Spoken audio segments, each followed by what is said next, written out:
well, of course I didn't write it. Come on. I'm not a writer. This person did, or these people did, and I gladly It's paid kind them. of high status in a way, I think, to say, "Oh no, I have people for that," or "Yeah, I."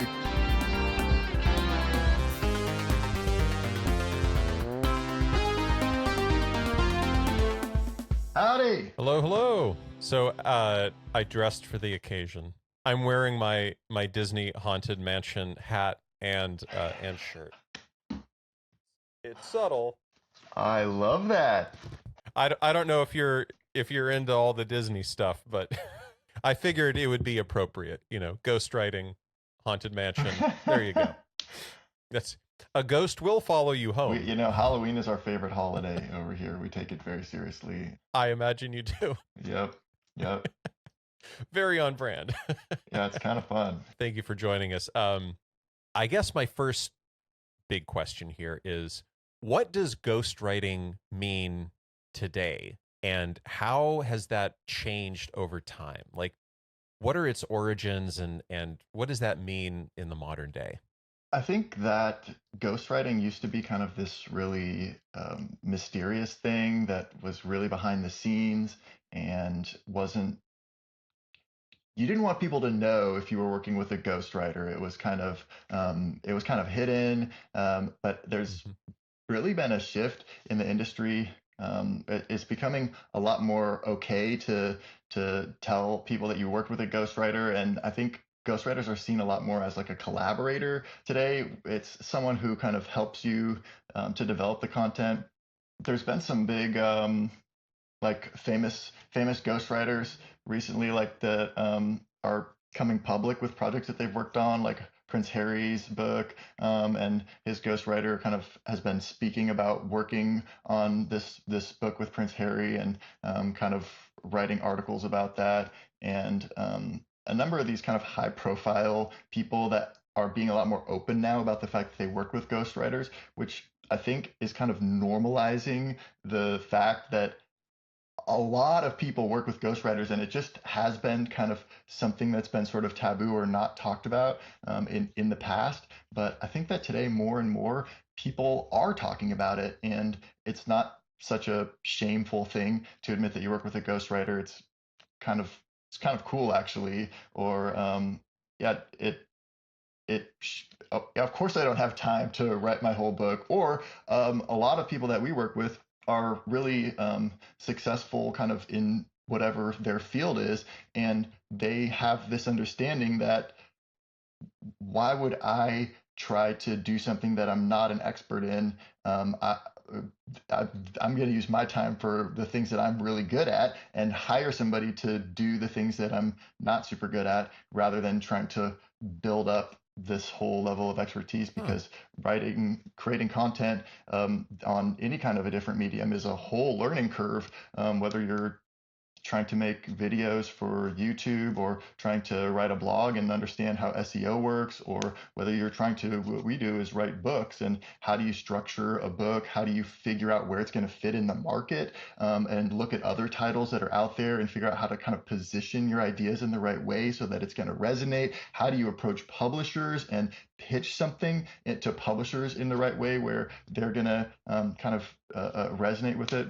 Anything that you're trying to do, um, you really have to ask yourself, is this something that I want to put in the time to develop expertise in it, or would I be better off hiring somebody to do this? And um, more and more, I think people are being comfortable with the idea of bringing somebody on board for a project who is really good at this. That's such an interesting point, because it's you know, why is it now not just okay to say, yeah, I didn't really write this book. I had it ghostwritten, or I worked with a ghostwriter. I collaborated with somebody.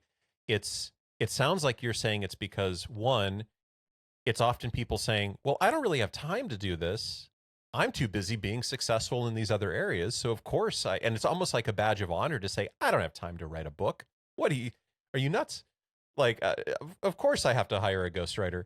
And secondly, it's also saying, well, I'm not a writer, or at least I'm not a writer of books. So why would I pretend that I am? Why would I try to develop an expertise in a completely unrelated thing, of course I'm going to work with somebody who is an expert in that thing. So it sounds like those are maybe like two of the contributing factors that have shifted this idea of like, well, maybe it should be like a secret and maybe it's kind of shameful or taboo that like, well, I didn't write it, but I'm going to pretend that I did, to suddenly being like, well, of course I didn't write it. Come on, I'm not a writer. This person did, or these people did, and I gladly It's paid kind of them. high status in a way, I think, to say, "Oh no, I have people for that," or "Yeah, I don't do that myself. I have people who do that." And I also have been really noticing. Yeah, it's kind of high status to say that like you didn't write a book. Right, like in a funny way, maybe like it used to be high status to say, hey, I wrote a book, and in this funny way it's high status to say, hey, I wrote a book but I didn't write a book. I had a book written on my behalf. Yeah. I also have really been noticing the more I spend time in this industry that it, nobody ever fully just writes their own book. Even people who are writers and that's what they do, that they're full-time writers, they've been writers for their whole career. There's always a team involved in writing a book, whether they're in the early stages getting feedback on their ideas and honing it by kind of talking about it with other people that they know. You look at the acknowledgments section for a book, there's always different kind of categories of people that get acknowledged, and a lot of it is kind of in the early stages, like people who helped them kind of figure out the idea or figure out whether this was resonating or is this important or how should I kind of what should I put in and what should I not put in. People who read drafts and helped them to really figure out what was working and what was not working at that stage. Their agent who then helps them to kind of trim it and figure out how it's best going to appeal to publishers. Then their whole editorial team at the publishing house who's working, going back and forth with them on drafts and helping them to really hone it and take it to the next level. And it does get to a point where you get to the end of writing a book and you're going through it and you're recognizing pieces that you wrote, but you're also seeing other pieces that the editors changed and put in, and it's a team effort. It's a lot of people involved. It's not necessarily this thing that you just go off in a room by yourself and write. It takes a village to make a really good book, and so I think kind of this even this idea that one person just writes a book isn't isn't really accurate, and so maybe just not even thinking about it that way Mm. anymore. Having a ghostwriter is just one more person on my team who's kind of spearheading the process or kind of running point on the project. It was interesting too to hear that that ghostwriters are also the people who help with the positioning in the marketplace of the book and the research into what other books competitively may be out there, and then how to find a space that it makes that book or that perspective unique in the space, and then that in a way maybe lends itself to marketing or is marketing, and then is involved in the pitching process to publishers and all of those other things. And of course, as a writer, that's a whole other skill set that an individual writer, even if you are a really good writer and are a good writer of books and you have the time, maybe you don't know how to do that, because that's the business side of writing a book. That's taking a book and making it a successful work that can actually sell or do whatever it is that you want it to do, which actually brings me to the next thing that I want to talk about. Why? Why should somebody write a book? Why should somebody do it? And moreover, why should somebody have a book written for them and pay for the privilege? It's a really interesting question. Why should somebody write a book? And actually, my thinking on this has changed a little bit or evolved as I've written more and more books for other people, where kind of the traditional answers are, oh, It helps you to build your brand as a thought leader. It gets you seen as a leading expert in your field so that other people will look to you. It helps you get more interviews and get on the media and all this kind of stuff. People maybe read your book and then they want to come hire you to consult for them, or work with your company or do some business with you. And I think these are all valid things, and these all do happen. But there's also something kind of intangible about writing a book that is something I've noticed with everybody that we work with, which is going through this process of trying to articulate what it is you want to say, finding where it's going to sit in the marketplace, looking at other books, seeing how you're going to position it in the right way, looking at something we call the BISAC, which is basically the category, or what, if you're walking through a bookstore, what shelf would this book be on? What other books are next to it? Are those selling well? Is this an idea that people even want to hear? And then going back, how do we kind of adjust this? How do we tweak this? How do we really like hone this in? And then going through drafts of the book and kind of reading it and saying, actually, no, I don't think this is what I'm saying. I don't think this is working. That process allows you to kind of hone in on your message in a really magical way, where you start to get a really clear understanding of what you're trying to say to the world. And I think early on in my ghostwriting career, it was kind of frustrating. It's like, well, why can't you just tell me what you want to say in the book? Let's make an outline at the beginning. Just tell me what you want it to say, and then we'll do interviews about all those things, and then we'll go write the book. And I don't understand why people keep changing their mind. But what I've realized is that is inevitable. That's part of the process. Like you might think you know what you want to say from the beginning, and a lot of times people do. They come to us and they're like, "Oh no, mine's going to be easy because I've been thinking about this a lot. I've already got an outline. I know what I want it to say." But inevitably, as we start getting into the process, it changes, and it kind of, the fat gets trimmed off, it gets refined, but it also kind of maybe even shifts a lot of time. Who exactly are we talking to, or who's the reader, and what problem are we trying to solve for them, and kind of what is the big idea, or what kind of value are we providing to the reader? And through going through this whole process, you really develop that, and kind of come to a deeper understanding of, I think, what your message is. And there's something really cool about that. And I noticed that just in interviewing people on my own podcast, that people who have like written a book about something tend to have a lot more kind of coherent things to say about that, or they've really kind of have well developed and well thought out ideas about it, just because they've gone through the year and a half of trying to put their thoughts on paper and edit it and work with it and wrestle with it, compared to someone who might be an expert in that field but hasn't gone through the effort of trying to really hone in and articulate their ideas. And they might have something really interesting to say, but it's kind of not as refined or more rough or something. And that the process of actually creating the book kind of it forces you to like really really nail down what it is that you want to say in a cool way. And from there, because one of the things that on your some of the case studies, that like the short blurbs that you mentioned on your website that address this question, like why write a book, or like what's the value in doing so, you mentioned a couple of instances where I'm paraphrasing, that like writing a book will help people like sell their classes, or help them land more work, or all of this. That idea of the process of writing a book helps you crystallize your perspective on whatever your profession is, and then helps you articulate that more succinctly and in a more powerful way to your audience, your customers, your clients.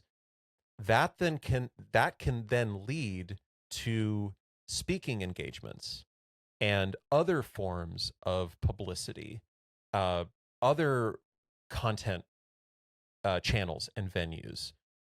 It could be interviews like on podcasts or on videos or whatever, because they've had the ability to develop this like concision of their message. How obviously you've seen this because you address it on your website. Is that the norm, or is that an exception to the rule? Do most people who go through the process of ghostwriting a book come away with the ability to then spread that message through other content channels, or is that something that you see as a little more extraordinary? No, I definitely think that's the norm. And going through this process and Hmm. writing the book actually then elevates all of your other content, because now you've really figured out your message, you've figured out who you're talking to, and how to say your ideas in a way that resonates with them. And also, you you by having to put things into a book and then kind of going back through and saying, okay, what's working about this? What's not working about this? We need a better example here. We need a better analogy that will kind of make this point better for the reader. This isn't quite working. And revising the book and revising it again, and then having your ghostwriting team kind of saying, oh, actually, what if we phrase it like this, or I thought of a really good example here that could really articulate this well. You you get to a place where the ideas are really in a digestible format. So then now when you're talking about those things, it's almost like you have little responses in your back pocket that you can pull out, and you say, oh well, it's kind of like this. And then Mm. you go into your little spiel from chapter 4 section 3, where, Yeah, oh yeah. yeah, see, and here's how it works. It's kind of like this. And actually, if you think about it just like this other thing, or it's kind of like a fishbowl, and there's these different elements going on inside it, or whatever. But you've done the hard work of kind of figuring out those metaphors, or figuring out how to explain your ideas in a really digestible format, by writing the book and revising the book. So now when you're talking about your ideas, doing interviews, giving speeches, anything like that, you have these almost like little units of ideas, little sort of packaged chunks of ideas that you can pull out and use to really make your point in a way that feels like punchy or impactful. And that's pretty cool. What kind of content do you think lends itself to good ghostwriting, and what kind of content doesn't? And do you think that there is some content that just simply cannot be ghostwritten? That is a good question. What would be an example of that? I guess, well, one way to look at this might be, so I suppose you could come up with all kinds of examples of content that does lend itself to good ghostwriting. But maybe some things that I would think would be difficult or possibly impossible to be ghostwritten would be things that are deeply, deeply personal. And from the perspective of, maybe it would be emotionally difficult to do that, or maybe even disingenuous to do that from a, I don't know, editorial ethics perspective or something. Though I don't know if that's true. I may be imposing some values that are, misguided on that. Um, but also I think of I think of different mediums of content. So are there audio visual styles of content that don't lend themselves to ghostwriting? Are we being very literal when we talk about ghostwriting? Are we talking specifically about written word, or are there can this actually extend to a script that can be read aloud, or a script that can be acted out, or a speech that can be spoken, or are there things that you've come across where you felt that, nope, this really needs to be written by the person themselves and somebody else should not be doing this, barring examples like sworn affidavits and legal things and stuff like that that clearly need to be spoken by the by the person. I think there's definitely limits, but I think also it might come to kind of a cost benefit analysis at a certain point, where is it worth it to you to have somebody do Mm. ghostwriting? We find that it works really well for books because it's this big project and it would take a lot of time to do it yourself. We don't really do like shorter articles or something like that. If you're trying to write a 500-word article, by the time that our ghostwriting team interviews you, and we draft it, and we go back and forth with you, and then we edit it on our end, and we polish it, and we really hone in on what you're trying to say. It it's so much time and energy. Like, nobody wants to pay hundreds and hundreds of dollars for a 500 word article or something like that. Maybe people do, but there's kind of a limit to at what point is this not worth it, or do I not really need that? And I know that speech writing is a really vibrant industry, and a lot of people have people writing their speeches Sure. for them. If you're going to be giving an hour-long talk and it really needs to hit, especially if you're being paid $10,000, $20,000 to give a speech, well, Mm, this is probably something that you want to be really good. probably a good idea to Yeah, and yeah, invest especially some of that. if you can give the same Yeah. keynote, 10, 20 times or something like that, then it starts to have a really high cost benefit where it's like, let's get this really good. Let's get some slides that really get this message across in an awesome way. Whereas if you're just going to be giving a talk Yeah. down the street at your local community center for 10 people, and it's not that big of a deal, then maybe now it's not really worth it to just use ChatGPT, kind of have it help you structure your ideas a little bit, generate some slides real quick, and get something together. So I don't know that it's necessarily that some things would lend themselves, whereas some things wouldn't lend themselves to ghostwriting, but more of a cost benefit of, is it worth it to go through this whole process and spend all this time and Yeah. money to try and really make this piece of content amazing? Or is this something that I can do fine, good enough by just kind of doing myself and getting something out there? I think that's a really good way to look at it. And you mentioned ChatGPT, and we're going to get to AI in a minute. But I want to go back to your point about like a 500 word article, and who would want to pay a few $100s to get that done. Well, actually, I do, and we do on a regular basis. And here's actually the real world example of how we do this all the time. So we ghostwrite or have ghostwritten a lot of the content that we produce as an agency for our content marketing purposes. And the workflow that we have in place, we work with a content marketing agency called Newfangled. They've been on this podcast in the past. We have an arrangement with them. It's their product. It's what they do. For a monthly fee, they handle a whole lot of our content marketing. And part of that includes a series of interviews that they do with people on our team. They then turn those interviews into articles that are then reviewed by the person interviewed and edited, for voice or accuracy or whatever. And then those get published on our website as blogs. Now, those are still the original thoughts and ideas of the person to whom the article is attributed. It's still that byline. And it was done in an interview setting.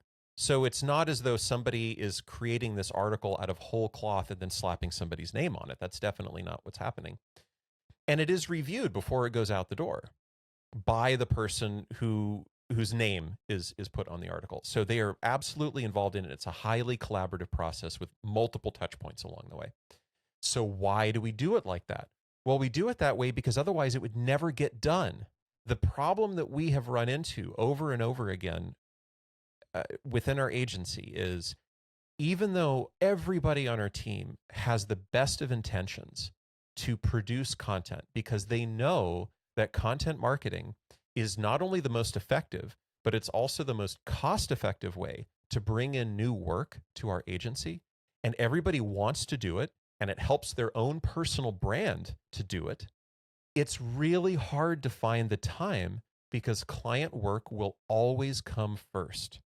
And I think that's the case for really anybody out there who has a job. Your job will always get in the way of the things that you want to do to build your own personal brand, or the side jobs that you have or the hobbies that you have. It'll always get in the way, right? So it can be really, really hard to reserve that time to do these things that you want to do on the side. And so the content marketing that we wind up doing for our agency winds up getting nudged a little to the side.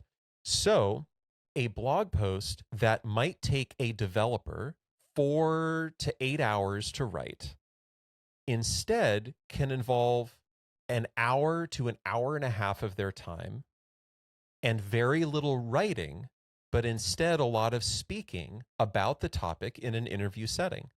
So they can sit on a video like this, they can sit in front of the ghostwriter on Newfangled's team and talk about the subject. And then that person goes off and writes the article on that subject. And then they review it before it goes live, and that's it. And we do that several times a month. And that's all included in our arrangement with Newfangled. And it works fantastically well. And we've been doing it for years. We've been doing it for something like 6 years at this point, and it's great. I've had many articles posted on our own website under my name that have been ghostwritten because otherwise it wouldn't get done. It just wouldn't get done. Now, I have a background in writing and editing myself, so I do wind up rewriting a lot of the stuff, like wholesale. I will rewrite entire articles that are sent to me. But still, if it weren't for that first draft showing up in my inbox with the pressure of, if you don't do something about this, it's going to go out into the world as is, then, well, I'd better be proud of it, and I'd better feel good that it has my name on it. So either deal with it or rewrite it the way I want it to be. And that's fine. So that's what I wind up doing. So it is still my voice, because I have that opportunity to step in and rewrite it. I think what you're talking about. So it's a collaboration. Yeah. And that's how we see the ghostwriting that we do with them. This is really a kind of underlooked benefit of having a ghostwriter. Is a lot of times I see what we do as kind of acting like a personal trainer. That we're gonna have calls scheduled with you once a week, and we're gonna be sending you drafts of stuff, and you're paying us by the month. So we're gonna get this book done. And like, hey, we need your feedback on this because we need to write this next draft of this chapter, and we're moving on to the next chapter, but we really, really need your feedback on this. And oftentimes people that we work with tell us they've been thinking about writing a book for many, many years. People have been telling me I should write a book for 10 years. I have multiple documents on my computer where I've started writing down ideas for a book, or started outlining things, or been taking notes that I want to include in my book. And it just hasn't gotten done because it always keeps just getting pushed aside. And so there's something about saying, okay, I'm going to do this, and hiring somebody who's going to like chaperone you through the process, and they're going to take accountability for it, and they're going to take charge of it. And then like you're saying, a lot of times people do end up making big edits to stuff. It's not necessarily that it's this magical thing where we're going to just send you a chapter and you're like, oh, perfect, great, I love every word here. But it's going to get the process going, and then you're going to realize what you don't like about it, and then you can give us feedback, and then we can revise it, and we go through that a couple times. It starts to get better, but then still maybe you're going to want to make some edits to it before it's finalized. But regardless, if it wouldn't have been for this process, and it wouldn't have been for us kind of bothering you about it all the time and dragging you onto calls every week to get your feedback on it, it never would have gotten done. Whereas we can come in and say, hey, here's the timeline. We're going to get this book done in 7 months, start to finish, and they're going to go through 3 drafts, and then we're going to get it out there. And so something about that is like a often overlooked, or another kind of intangible benefit of hiring somebody to help you create your content.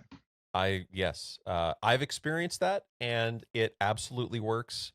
And if it weren't for the ghostwriting process that we have in place with our own content marketing, granted it's not books, but it's a series of blog posts and other things, to an extent, there's some ghostwriting happening with this, ghostwriting in quotes, happening with this podcast. I don't edit this podcast. I don't pull out the short video clips and the socials and all of that stuff. Our team at PodPony does all of that. So ghostwriting is just a way of saying collaboration, right? So you mentioned ChatGPT earlier. I do want to talk about AI. It's hard to have a discussion about content and to have a podcast series about content and not not talk about AI every time. So let's do it. How are you seeing AI impacting your work, your process now and moving forward? It's funny because when I just talk with people that, oh, you run a ghostwriting company, like, interesting. Are you worried about AI? Is AI taking your jobs? Are you going to be out of work here? And I think it's kind of, yeah, it's natural reaction. You think, oh, okay, well, writing, well, wow, writing can be done by robots now. So are you needed anymore? And what's interesting is I'm not seeing that at all, really, at least not now. In fact, our business is growing really quickly. And what AI is allowing us to do Hmm. is kind of multiply our efforts in a lot of ways so that we can spend our time doing the more high value things. So for instance, we always start out with doing 12 hours of interviews with somebody about their book. And we have a process for questions we ask, ways that we push you to try to really get good content from you that's going to start to give us a framework and a foundation that we can build the book on.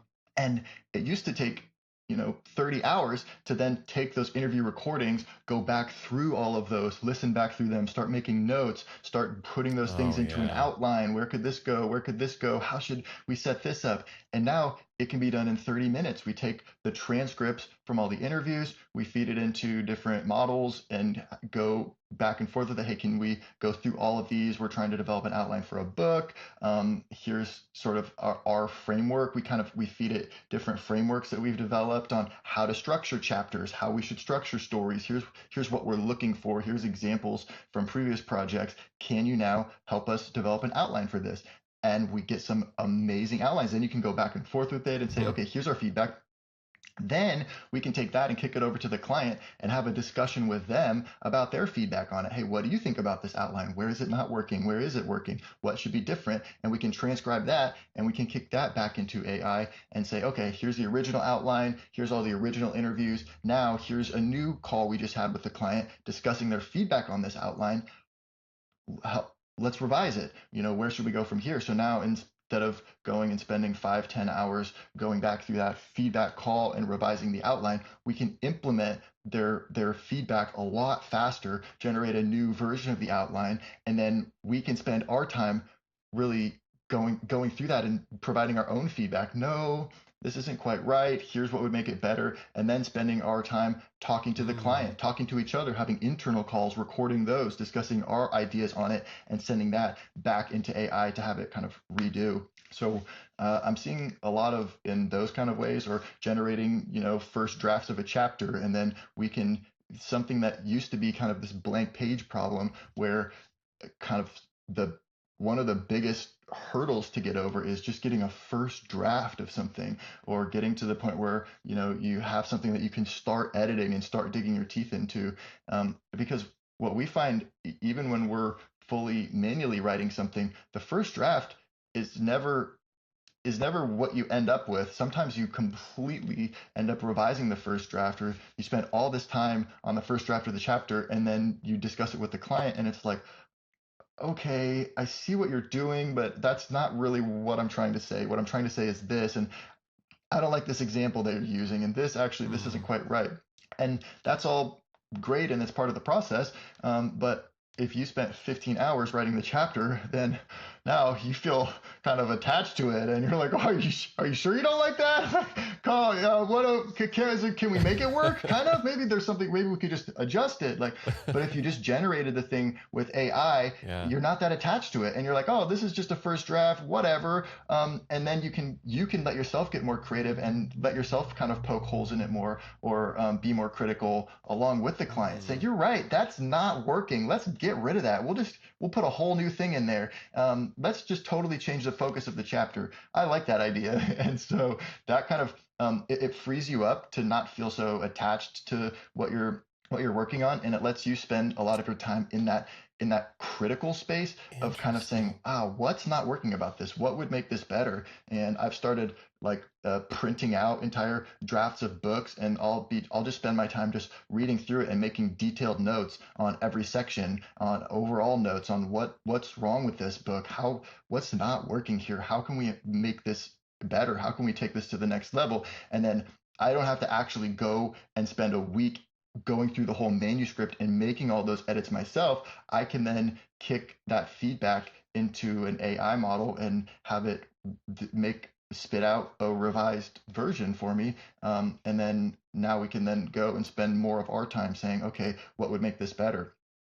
So I think in a lot of ways, it's eliminated a lot of that kind of busy work, or the time that you would spend kind of just banging your head against the wall or banging keys on the keyboard, and letting us spend a lot more of our time in this really creative space of kind of really wrestling with what's not working, what would make this better, what would take this to the next level.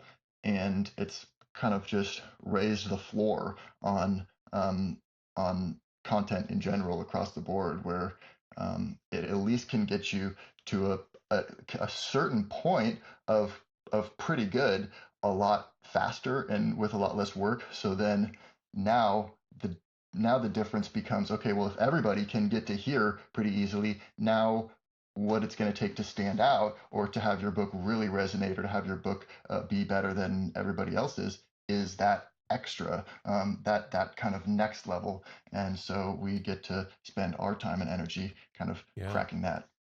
Thank you so much for your time. This has just been fascinating. If people want to learn more about Write It Great or hire you, uh, how do they get a hold of you? Todd, thank you so much for having me on this show. This has been a blast. I love talking about this stuff, and just really appreciate you bringing me on. Our company is easy to find if you just Google Write It Great or head over to writeitgreat.com. We have some free guides you can download from our website. We're also doing something really cool where we're having different experts come in and do free workshops for people in our community, learning about different aspects of how to market yourself as a thought leader, how to get your ideas out there, how to navigate the book industry, get book deals, stuff like that. So I would definitely encourage people to just get on our email list, so you can be aware of these opportunities. It's all free. It's stuff that we're just doing for people who are in our community. So check it out, get over there, and yeah, and if you're at all interested in writing a book, or it's something that you've thought about or been told you should write a book, have a conversation with our team.